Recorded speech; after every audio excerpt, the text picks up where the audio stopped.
ciidamo awood leh oo heegan ka galay Muqdisho. Fahad Yaasiin oo sidoo kale hanjawaad culus u diray madaxweyne Xasan Sheekh Maxamuud xilli ay sii kordhayso cabsida magaalada Muqdisho ee Villa Soomaaliya ay ka qabto. Waxaa sidoo kale idin soo gudbin doona wararkii u dambeeyay ee dhaqdhaqaaqyo ciidan oo laga dareemayo Miranaayo. Xogo badan oo qarsoon ayaa halkan ku falanqeyn doona oo halkan idinkugu soo gudbin doona. Waxaa jira xogo badan oo aadan ogeen balse muuqaalkan haddii aad daawato oo aad dhameysato aad ogaan doonto waxyaabo badan. Muuqaalkan ayaa idinkugu soo gudbin doona haddii ay tahay markii ugu horeysay uu ku soo gaaro muuqaalkeena fadlan subscribe inoo dheh gambaleelka furaysa ku soo gaara muuqaalada kale xiga. haddii aad subscribe inoo tahayna muuqaalka noo share garay like inoo saar si oo gaar asxaab badan waad ku mahadsantahay daawashadaada.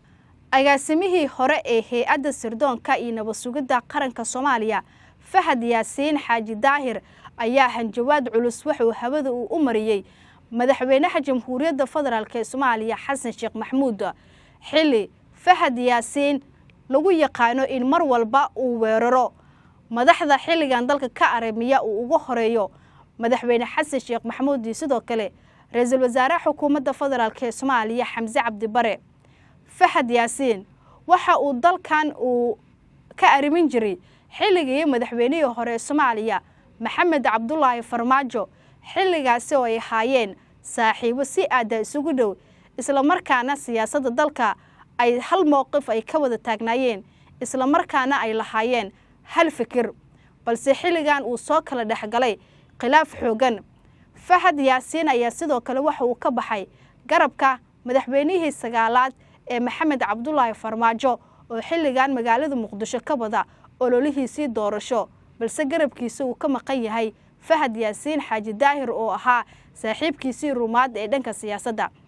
Fahad Yaasiin Xaaji Daahir agaasimihii hore ee hay'adda nabad sugidda iyo sirdoonka qaranka Soomaaliyeed ayaa markan waxa uu soo rogaal ciriyay weerarada uu ku qaadayo madaxda dowladda federaalka ee Soomaaliya uu ugu horeeyo madaxweyne Xasan Sheekh Maxamuud. war qoraal ah uu Fahad Yaasiin uu soo dhigay bartiisa Facebook ayuu weerar afka ah waxa uu ku qaaday madaxweynaha Jamhuuriyadda Federaalka ee Soomaaliya Xasan Sheekh Maxamuud. Fahad Yaasiin ayaa si xoogan u dhaliilay hogaaminta madaxweyne Xasan Sheekh Maxamuud waxa uuna sheegay inuu gudaha iyo dibadda uu ku fashilmay isla markaana uu si isku mid ah u wajahay sokeeye iyo sidoo kale shisheeyaba sida uu hadalka u dhigay Fahad Yaasiin Xaaji Daahir oo war qoraal ah uu soo dhigay bartiisa Facebook. qoraalka Fahad Yaasiin ee uu soo dhigay bartiisa ayaa u qornaa sida tan: madaxweyne Xasan Sheekh Maxamuud sokeeyaha u ciidamaya waa uu cunaya shisheeyaha cunaya waa uu ciidamaya ayuu qoraalkiisii ku yiri Fahad Yaasiin Xaaji Daahir. waxa uu Fahad Yaasiin Xaaji Daahir uu intaasi uu ku daray in madaxweyne Xasan Sheekh Maxamuud dhigiisa Soomaaliya heshiis ah dunidana heshiis la ah uu ku bedelay Soomaaliya xaraash ah dunidana kala xadayso sida uu qoraalkiisii uu ku yiri Fahad Yaasiin Xaaji Daahir. waxa sidoo kale qoraalkiisa oo dheeraa uu soo dhigay bartiisa Facebook uu ku yiri hal ku dhiga Soomaaliya oo xaraash ah dunidina kala xadaysay ayaa mar kale yiri. qoraalkan waxa uu ku baahiyay bartiisa Facebook Fahad Yaasiin Xaaji Daahir. agaasimihii hore ee hay'adda nabad sugidda iyo sirdoonka qaranka Soomaaliyeed Fahad Yaasiin Xaaji Daahir ayaa inta badan waxa lagu yaqaanaa in weeraro af ah uu ku qaado madaxda Villa Soomaaliya uu horkacayo madaxweynaha Jamhuuriyadda Federaalka ee Soomaaliya Xasan Sheekh Maxamuud.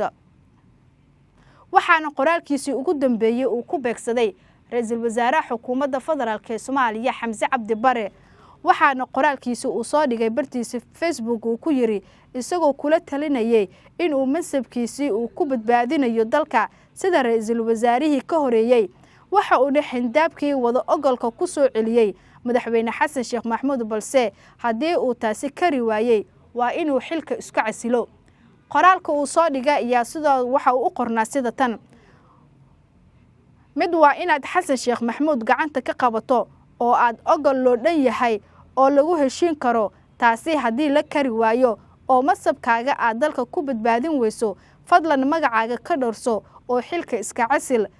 jannadii jaceelka halkan bay kaaga dhowdaha ayuu yiri Fahad Yaasiin Xaaji Daahir oo fariin culus u dirayay ra'iisul wasaaraha xukuumadda federaalka ee Soomaaliya Xamse Cabdi Bare. fariintan ayay ahayd fariinta uu soo dhigay maanta uu ku weerarayay madaxweyne xasan sheekh maxamuud fariintii ka horeysay uu ku weeraray ra'iisul wasaaraha xukuumadda federaalk ee Soomaaliya Xamse Cabdi Bare. Fahad Yaasiin Xaaji Daahir agaasimihii hore ee hay'adda nabad sugidda ee sirdoonka qaranka Soomaaliyeed xilligii madaxweynihii sagaalaad Maxamed Cabdullaahi Farmaajo ayaa hadda waxa uu qayb ka yahay xisbiga midowga heebad qaran oo ay ku mideysan yihiin siyaasiyiin magacii saameyn ku leh siyaasadda gudaha Soomaaliya waxaana musharax ay ka dhigeen ra'iisul wasaarihii hore ee dalka Cabdi Faarax Shirdoon Saacid. Fahad Yaasiin Xaaji Daahir ayaa lagu yaqaanaa inuu yahay mid siyaasadda ku adag isla markaana xagi jiray madaxweynihii hore ee Soomaaliya Maxamed Cabdullaahi Farmaajo xilligan olole siyaasadeed ka wada magaalada caasimadda ee Muqdisho. waxaa markaan dhaqdhaqaaqyo ciidan laga dareemayaa xaafadda Miranaayo halkaasi uu degan yahay madaxweynihii hore ee Soomaaliya Maxamed Cabdullaahi Farmaajo. lama oga sababta ka dambeysay in ciidankan ay dhaqdhaqaaq ay ka bilaabaan xaafadda Miranaayo oo ay degan yihiin siyaasiyiin uu ka mid yahay madaxweynihii hore ee Soomaaliya Maxamed Cabdullaahi Farmaajo. warar soo baxaya ayaa waxay sheegayaan in dhaqdhaqaaqyadaas aan la ogeyn halka ay salka ay ku hayaan balse shacabka ay indhaha ay u taagayaan isla markaana ay sugayaan waxyaabaha ka soo bixi kara. xildhibaanada golaha shacabka baarlamaanka federaalk ee Soomaaliya haddii aan aadna markaan maanta kulan ay ku yeesheen bila Hargeysa waxaana kulankoodu uu yahay midkii ay sida maalinlaha ay toddobaadkiiba 3 maalin ay u qaban jireen. xildhibaanada golaha shacabka baarlamaanka federaalk ee Soomaaliya markii ay ka soo baxeen gudaha waxay saxaafadda ay kula hadleen banaanka qaar ka mid ah xildhibaanada golaha shacabka qaarkood ayaa weerar afka waxay ku qaadayeen madaxweynaha Jubbaland Axmed Maxamed Islaam Axmed Madoobe iyagoona ku weerarayay hadalkii dhawaan ka soo yeeray oo ahaa in dawladda maamulka Jubbaland ay tahay dawlad isla markaana aan loogu yeeri karin maamul goboleed. hadalkaas ayaa qaar ka mid ah xildhibaanada golaha shacabka baarlamaanka federaalk ee Soomaaliya si aad ah uga carooday waxayna fariin ay mar kale ay direen ay ku sheegeen in Jubbaland ay ka mid tahay 5 maamul goboleed ee ka jirta Soomaaliya xilligaana dawladda federaalk ee Soomaaliya ay u aqoonsan tahay inuu yahay maamul goboleed. hamar aan isla daawana muuqaalada. Jubbaland waa dawlad goboleedka Jubbaland waa state ka mid ah Soomaaliya. warkaan lala wareegayo YouTube-yada ila wareegayn leeyahay waa ka go'aysa Soomaaliya waxba kama jiraan laakiin waa dawlad maamul goboleed jiro madaxweyne leh xildhibaano leh wasiiro leh system leh marka waxa la sheegayo waxba kama jiraan. Jubbaland waa dawlad goboleedka Jubbaland waa state ka mid ah Soomaaliya.